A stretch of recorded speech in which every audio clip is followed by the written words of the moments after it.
Hello and welcome to the web series ZeroPM Pieces.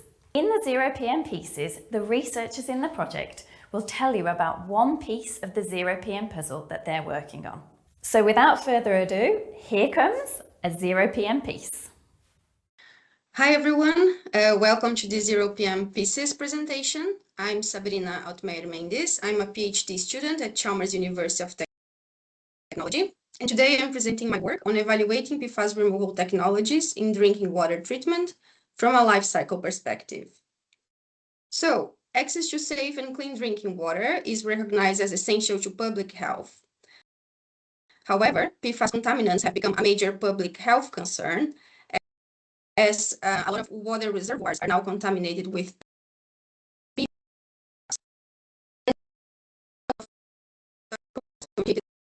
PFAS has grown because we now know that PFAS ingestion and exposure can cause health problems. They cause different types of cancer, but also they act as endocrine disruptors. Efforts to try and limit the concentration of PFAS in drinking water has also grown. So, for example, different countries have set different limit values regarding the maximum concentration of PFAS that can be allowed in the water, in the drinking water. So, for example, in Sweden, the limit values for PFAS 4, so for the sum of 4 different PFASs, and the sum of 21 PFAS are 4 nanograms per liter and 100 nanograms per liter, respectively. And different countries have different legal limits. So Denmark, for example, has the lowest limit level of 2 nanograms per liter, while other countries like Canada has 30 per liter.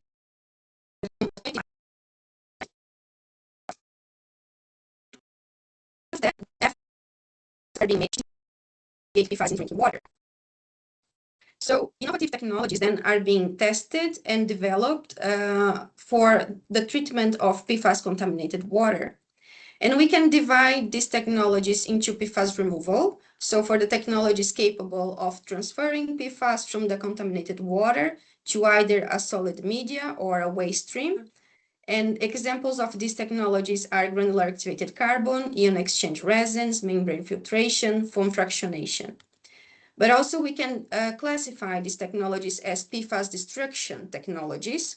And these ones, they use either high temperature alone or a combination of high temperature and pressure to mineralize PFAS compounds. And examples of these technologies are incineration or granular activated carbon reactivation.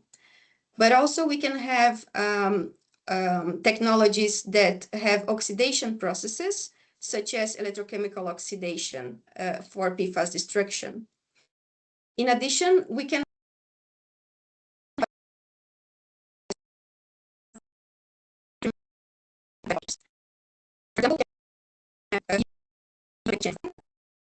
with fractionation, where then the foam that is generated is then sent to incineration. Or we can have different treatment trains as well. And what happens is that these technologies, they are usually evaluated by their PFAS removal efficiency. And then they are chosen based on that, that performance. However, the performance of these technologies should be extended because we should account also for the environmental and human health impacts associated with the treatment system life cycles. So instead of looking at only how well the treatment process removes PFAS, life cycle assessment evaluate the environmental impacts of the whole treatment system. So we would look at the impacts that are generated manufacturing of these technologies, but also the ones that are generated during the operation of these technologies, and even after its end of life, let's say after 30 years of service, that we need to dispose of this technology. So we would also look into that. What are the possible environmental impacts generated from these steps? And then life cycle assessment is a good tool that we can use for also support informed decision-making processes when we know that there is PFAS contaminated water and we need to treat this water, and we would like to select the more sustainable treatment technology possible. So for you to understand a little bit more about life cycle assessment, I brought this image. So imagine here that when we think about life cycle, we are thinking about the raw materials that are needed to be extracted.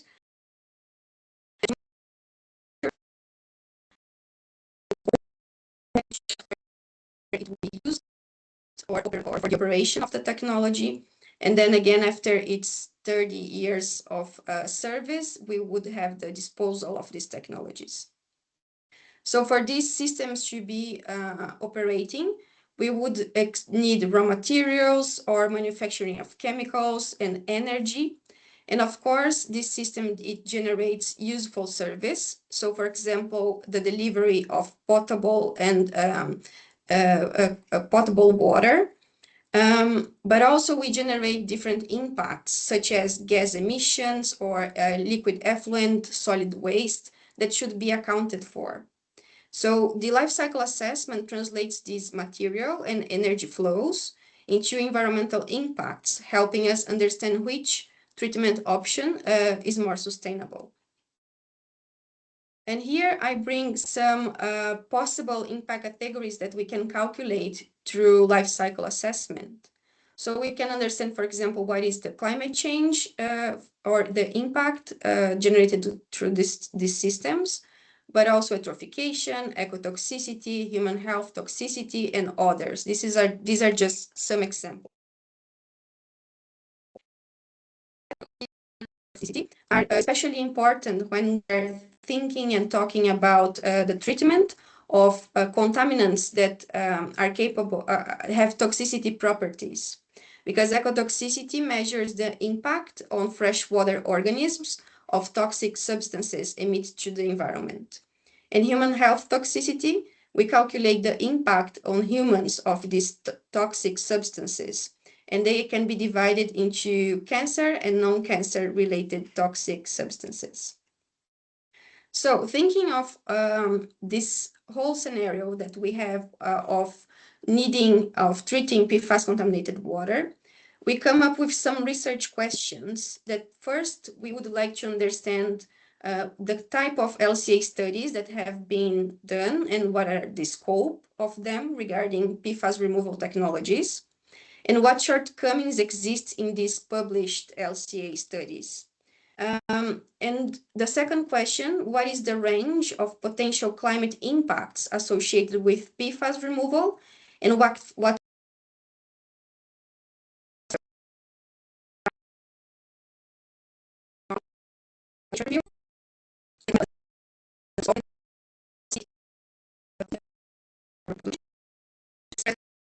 of CO2 emissions per gram of PFAS treated. And for that, we synthesized results from multiple LCA studies through quantitative methods.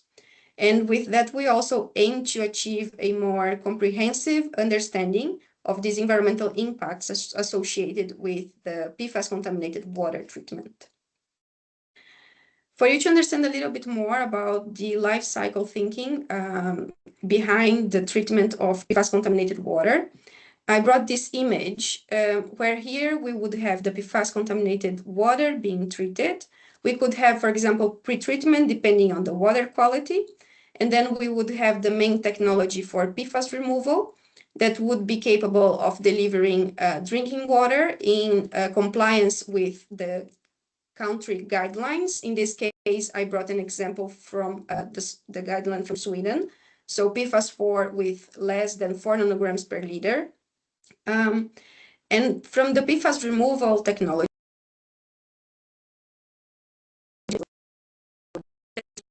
treatment. And for that, PFAS destruction technologies can be used. And again, as I mentioned before, so for the operation of this system, we would need production and consumption of energy, chemicals, media, that would be, for example, the granular carbon or the ion exchange resin or membranes and so on. And here we generate then again the potable drinking water, but also we generate emissions from these processes. And we can think that we have benefits of having lower concentrations of PFAS in the drinking water through treatment, but we also have the damages or the negative impacts from the emissions generated through the system. And even though we have less PFAS in the drinking water than we would have before the treatment, we can still think that we have still PFAS in the drinking water. And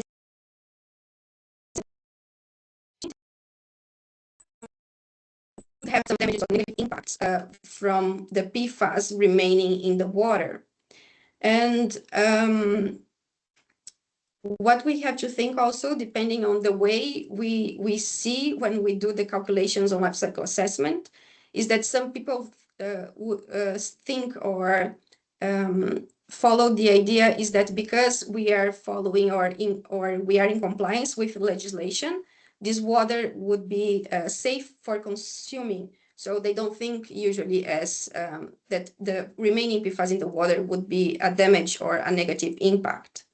But we have to think that drinking water is one of the routes from where we get exposed and we ingest PFAS. In addition to, let's say, food that is contaminated or inhalating dust that also contains PFAS. And that in the end is what actually counts for the bioaccumulation of PFAS in our body. So a little bit about the results. Let's start with some shortcomings of the life cycle assessments that are published out there. So we've saw that it's only a few LCA studies of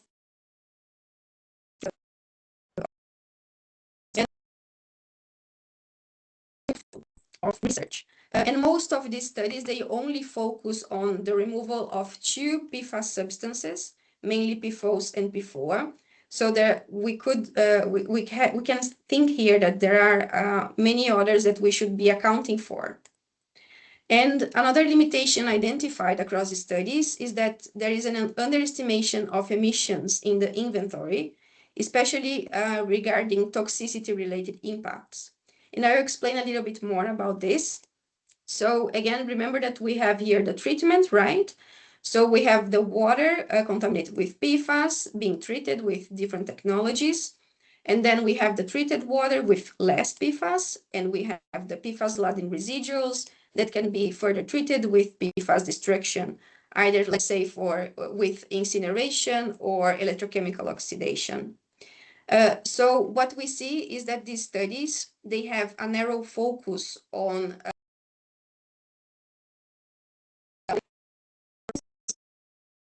of the treated water. So that's what I mentioned before. Imagine that this is drinking water. And even though we have lower concentrations of PFAS, we still have some PFAS in the water that we are ingesting. And we should account for that in our calculations to understand the whole human health impacts. And another limitation identified is that the studies, they assume complete PFAS destruction here when they account for incineration, for example. And this can lead to an underestimation of emissions, as it can overlook the possibility of volatilization or breakdown of PFAS into other compounds. And studies show that these technologies, they can break down PFAS or destroy PFAS in 99.99%, but this is also a new field of research.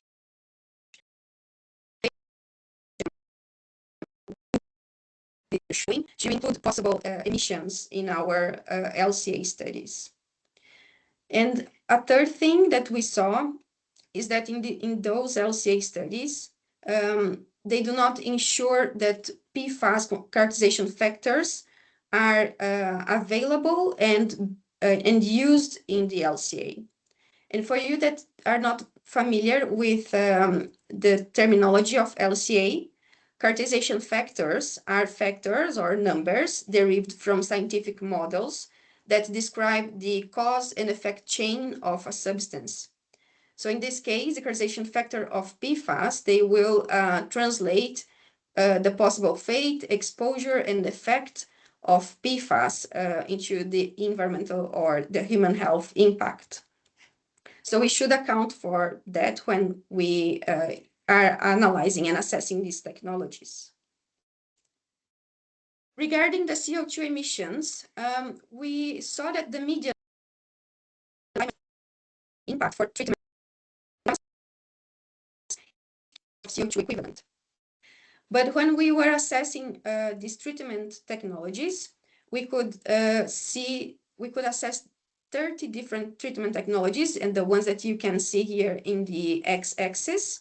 And these are different technologies: granular activated carbon, ion exchange resin, membrane filtration, coupled with incineration, and so on.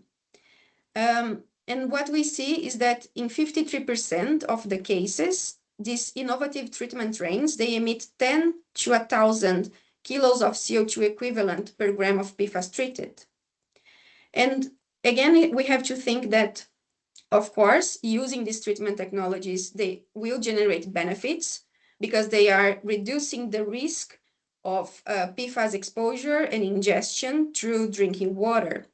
But in another hand, we generate other impacts in somewhere else in the supply that are necessary for the operation of these technologies. So there are trade-offs here.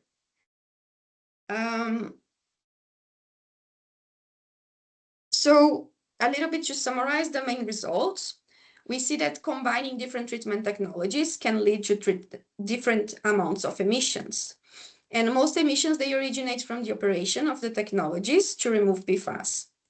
And the significant contributors are related to the production of energy, chemicals, and media. And also we have to think that depending on where these technologies are being applied and used, the energy mix used also will be different, and the impacts can be higher or lower. So for example, in most of these studies, they were performed in the United States, where 60% of the electricity is generated from fossil fuels. So this aggravates even more the climate impact, for example. And as key takeaways, so PFAS removal improves drinking water safety. However, they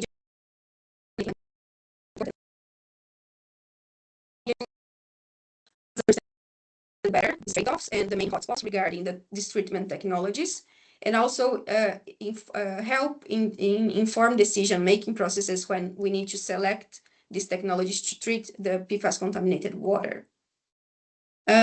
But as next step or for future research, I think it is very important for us to try and understand if the overall benefits generated by the treatment overweight the overall impacts, especially regarding human health. And one important thing is that we have to think that ongoing emissions inevitably necessitate further treatment of contaminated water resources, thereby generating additional environmental burdens linked to these technologies and treatment. So perhaps prioritizing comprehensive restrictions or bans on these persistent and mobile substances, rather than relying only on treatment, downstream treatment, would likely represent a more effective and sustainable strategy. Because otherwise,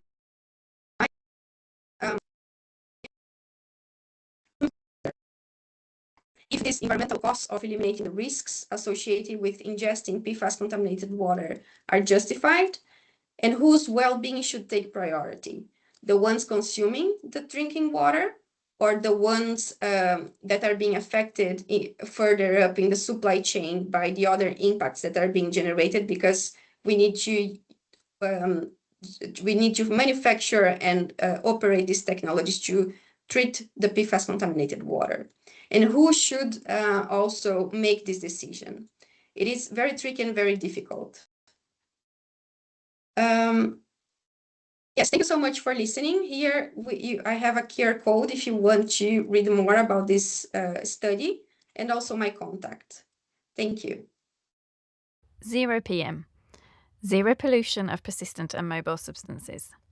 This project has received funding from the European Union's Horizon 2020 Research and Innovation Programme under Grant Agreement number 101036756.